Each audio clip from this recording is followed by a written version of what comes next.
राम राम दोस्तों, selection point YouTube channel पर आप सभी का स्वागत है। डेली करंट अफेयर्स के इस सीरीज में आप आज 28 दिसंबर 2025 रविवार का करंट अफेयर्स पढ़ेंगे।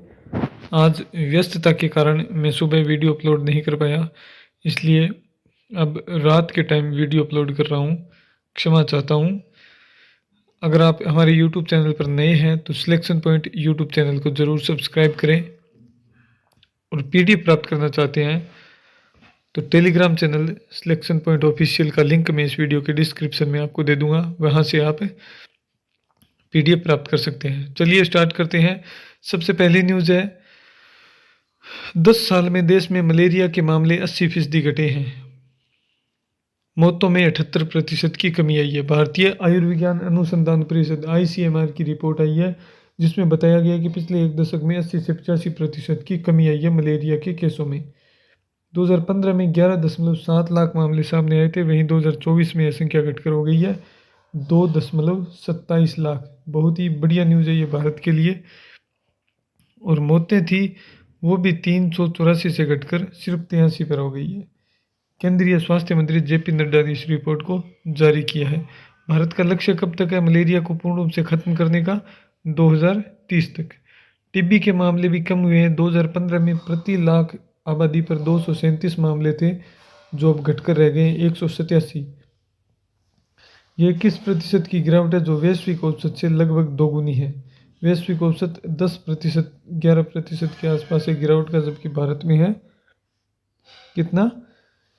21%। माँ बच्चों के स्वास्थ्य में भी सुधार हुआ है। मातृ मृत्यु दर 2014 में थी प्रति लाख जीवित जन्मों पर 130, और 2025 में घटकर हो गई है 88। शिशु मृत्यु दर भी 1000 जन्मों पर 39 से घटकर 27 हो गई है, और 5 वर्ष से कम उम्र के बच्चों और नवजातों की मृत्यु दर में भी तेज कमी आई है। तो ये डाटा है, बहुत इंपॉर्टेंट डाटा है, ध्यान रखना।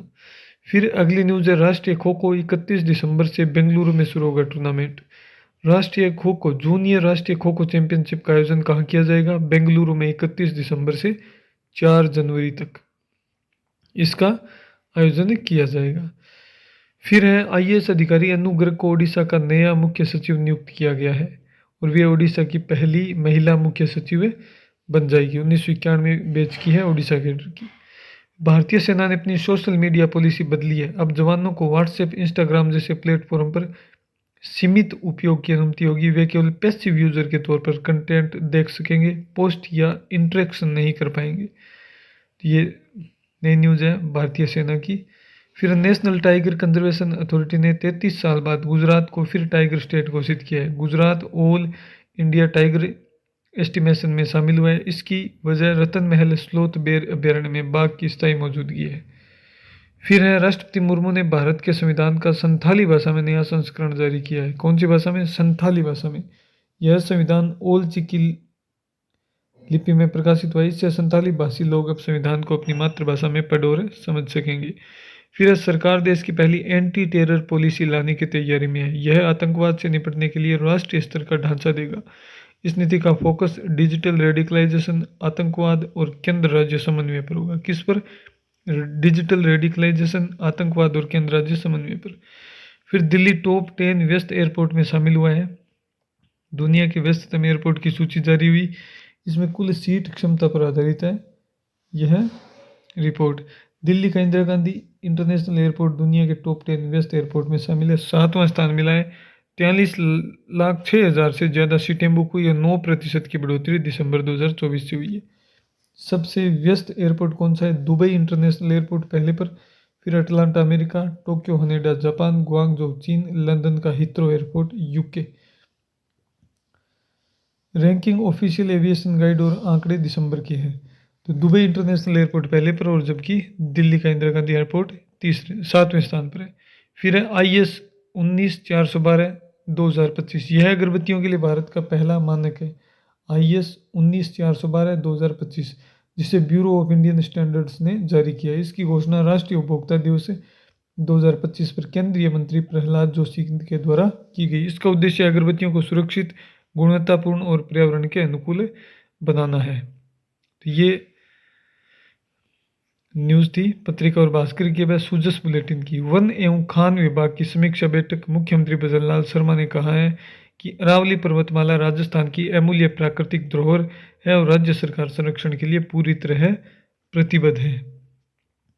उन्होंने कहा कि अरावली पर्वतमाला को हरा भरा बनाने के लिए 250 करोड़ रुपए की हरित अरावली विकास परियोजना बनाई गई है। इस परियोजना के तहत अरावली जिलों के 32,000 हेक्टेयर क्षेत्र में सघन वृक्षारोपण किया जा रहा है। गुरु श्रीमान गोविंद सिंह जी ने अपने साहिबजादों को माता गुजरी, उनकी पत्नी थी, उनको देश और धर्म के लिए समर्पित कर दिया। मुख्यमंत्री ने कहा है वीर बाल दिवस 26 दिसंबर को मनाया गया। उनके उपलक्ष्य में राजा पार्क स्थित श्रीमान गुरु सिंह जी सभा गुरुद्वारा पहुंचे। कहाँ? राजा पार्क स्थित श्री गुरु सिंह जी सभा गुरुद्वारा पहुंचे, जयपुर में। माता गुजरी कौर जी गुरु श्रीमान गोविंद सिंह जी के साहिबजादों जी की शहादत को समर्पित ये कार्यक्रम हुआ था। जब गुरु गोविंद सिंह जी के चारों साहिबजादे शहीद हो गए तब उन्होंने कहा था 4 मुए तो क्या हुआ, जीवित कई हजार, यानी 4 बेटे बलिदान हो गए तो क्या हुआ, कई हजार बेटे धर्म रक्षा के लिए अभी भी जीवित हैं। उनकी यह उक्ति राष्ट्र और धर्म के प्रति अटूट समर्पण की प्रेरणा बन गई। ये बात मुख्यमंत्री जी ने कही है।